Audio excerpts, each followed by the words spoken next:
Hello বন্ধুরা, good morning. সবাইকে শুভ সকালের শুভেচ্ছা। কেমন আছেন আপনারা সকলে?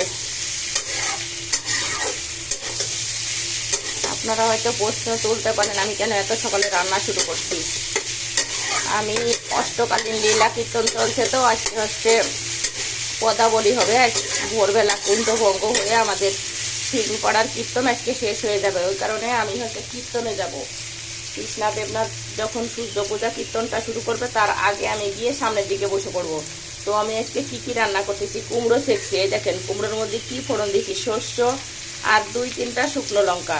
কুমড়োর ভিতর যদি আপনি বেশি ঝাল দেন তাহলে হচ্ছে অ্যাসিডিটি হয়ে যায় খেলে পরে। আর একটু কুমড়োর তরকারি একটু মিষ্টি মিষ্টি ভালো লাগে, সেই জন্য কম ঝালে রান্না করি। আর আপনার শস্য ফোড়ন এখানে মাস্ট, অন্য কিছু ফোড়ন দেওয়া যাবে না। আর পেঁয়াজ রসুন তো দেই না, কুমড়ার মধ্যে পেঁয়াজ রসুন কোনোদিনও যায় না। এখানে ইলিশ মাছের কাটাকুটি দিয়ে ঘন্ট করা যায়। আমার বাসায় চিংড়ি মাছ ইলিশ মাছ কিছুই নাই। কালকে আমি একটা মাঝিকে অর্ডার করছি, হয়তো যে কোনো মুহূর্তে আসবে মাছ নিয়ে। আর আমি কি রান্না করছি দেখেন, উচ্ছে ভাজা এটা, আর বরবটি ভাজা, আর এই পুঁই শাক করবো, পুঁই শাক রান্না করব। তো এই আর এইটা মোট 4 তরকারি হয়ে গেছে। আর ভাত রান্না করবো অল্প একটু। আমি যেহেতু দুপুরে খাবো না, আমি এখন একটা রুটি আর আলু পটলের দোলমা রান্না করছিলাম, ওটা একটু খাইছি। আমি দুপুরে খাবো না, আমি মন্দির থেকে প্রসাদ পাবো ওখানে গিয়ে। এই কয়দিন যে কীর্তন হচ্ছে না, আমি ইচ্ছে করে প্রসাদ পাই নাই। আজকে আমি প্রসাদ পাবো, তার কারণ প্রতিদিন কীর্তন শুনি। কীর্তনে যদি একদিন প্রসাদ না পাই তাহলে কীর্তন শোনার সার্থকতা হয় না। তো আমি লাইভ ভিডিও চালাবো, আপনারা যে নেটে থাকবেন আমার লাইভে জয়েন করবেন, দেখবেন আমি কত সুন্দর কীর্তন শোনাই আপনাদেরকে। আর আমি যে কুমড়ো চচ্চড়ি রান্না করতে সেই দেখেন, আমার কড়াইয়ের মধ্যে কিন্তু একটুও লাগে নাই। এত যে তেল দিচ্ছি সেটাও নয়। কুমড়োটাকে সুন্দর করে কেটে ধুয়ে নিয়েছি। ধুয়ে নেওয়ার পরে প্রথমে আমি শুকনো মরিচ আর শস্য ফোড়ন দিয়ে ওই ঝাঁপিতে রাখছিলাম। আমি প্রত্যেকটা ঝাঁপিতে রাখি, জল ঝরাই ফেলি। ঝাঁপিতে রেখে ওই কুমড়োটাকে ঢেলে দিছি। ঢেলে দিয়ে লবণ না দিয়ে কিছু সময় আমি রান্না করছি, আস্তে আস্তে নেড়ে নেড়ে নেড়ে রান্না করছি। আর যদি আপনি সাথে সাথে লবণ দিয়ে দেন তাহলে তো কুমড়ো থেকে জল বাহির হবে, আর আপনার কুমড়ো কড়াইয়ে লেগে যাবে, রান্না আস্তে আস্তে হয়ে যাবে। আমি আস্ত রান্না কিন্তু সিদ্ধ হয়ে গেছে, রান্না হয়ে গেছে। আর আমি রান্না করব মাত্র অনলি 2 মিনিট। আর আমি এর ভিতর কি দেবো, 1 চিমটি চিনি দেবো। কারণ কি কুমড়োটা অত বেশি মনে হয় মিষ্টি না, কে না তো জিনিস সব, আর প্রতিদিন ভালো কিছু হয়ে ওঠে না, পছন্দ হয় নাই। তারপর ভাবলাম নিয়ে যাই, একটু রুটির সাথে খাওয়া যাবে, এই জন্য আমি এই কুমড়োটা নিচ্ছি। তো আমি এখন রান্না প্রায় শেষের পথে। এখন আমি এখানে হচ্ছে একটু চিনি অ্যাড করে দেবো। আমি পুঁই শাকের মধ্যেও একটু চিনি অ্যাড করি। এই দেখেন কতটুকু চিনি অ্যাড করি, এই যে চিনি কমপ্লিট। চিনির দানা অনেক মোটা মোটা, বেশি দিলে বেশি মিষ্টি হয়ে যাবে, আর হচ্ছে কড়াইয়ের ভিতর লেগে যাবে। আমার রান্না কুমড়ো চচ্চড়ি রান্না শেষ। এটা সেক্সি বলে হিন্দুদের মধ্যে, মুসলিমরা বলে চচ্চড়ি। তো যারাই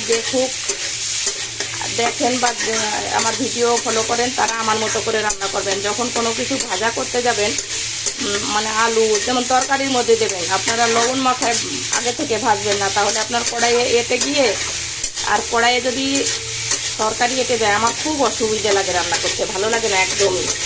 তো আমি আজকে রান্না করব সাদা ভাত, কুমড়ো চচ্চড়ি হয়ে গেছে, বরবটি ভাজা হয়ে গেছে, উচ্ছে ভাজা হয়ে গেছে, পুঁই শাকের তরকারি রান্না করব, 2-3টে পটল কাটবো।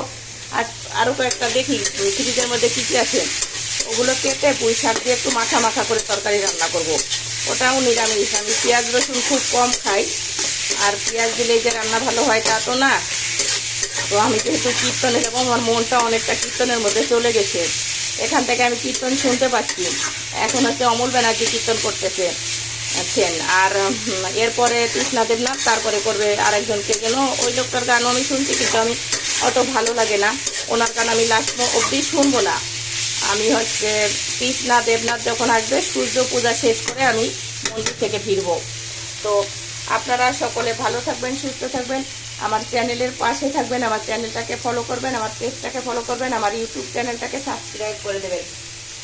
আমার পেজ হচ্ছে মিথিলা বই, বাংলায় ময়ূরশ্রী থরশ্রী আকার একটু স্পেস দিয়ে বউকা দন্তেশ্ব।